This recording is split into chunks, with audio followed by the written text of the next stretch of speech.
Hello সবাইকে, কেমন আছো সবাই? তো আজকে দেখো বহুদিন পরে আবার একটা নতুন ভিডিও তোমাদের সাথে শেয়ার করতে চলে এসেছি। তো সেরকম বিশেষ কোনো কারণ নেই, শুধুমাত্র অলসতার কারণেই ভিডিওগুলো দেওয়া হয় না। এইবারে গণেশ পূজাতে আমি ছিলাম শিলিগুড়িতে, তাই সেটির একটি ছোট্ট ভিডিও তোমাদের সঙ্গে শেয়ার করব। তো চলো ভিডিওটা পুরো দেখতে থাকো।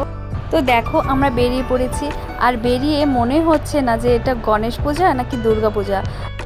রাস্তাঘাটে এতটাই ভিড় ছিল, আর সত্যি বেরিয়ে মনে হচ্ছিল দুর্গাপূজাতে ঘুরতে বেরিয়েছি।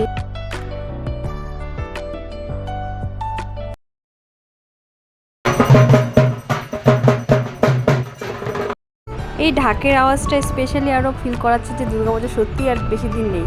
তো যাই হোক, দেখো আমরা চলে এসেছি আরেকটা পূজা মণ্ডপে। এখানে যজ্ঞ হচ্ছিল, আর দেখি এখানে সবচেয়ে থেকে বেশি ভিড়। প্রথমে বুঝতে পারছিলাম না যে কী এমন আছে এখানে যে এত ভিড়। ও মা, তারপর গিয়ে দেখি এখানে ভিড় হবে না কেন, কারণ এখানে পুরোটাই করা হয়েছে টাকা দিয়ে। ও আর এখানে টাকা দেখে তো আমি ভাবছিলাম যে 2-1 বস্তা এখান থেকে টাকা নিয়ে যাই, পুজোর শপিংটা ভালোই হবে।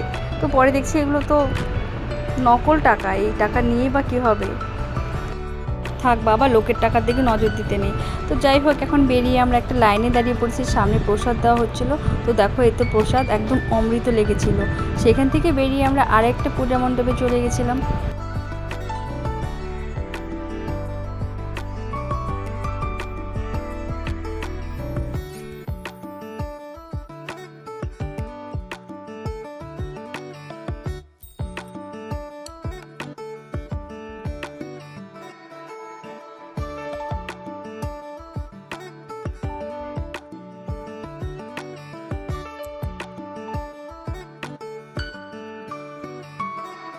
আজকের সন্ধ্যার সর্বশেষ প্যান্ডেল ছিল এটাই।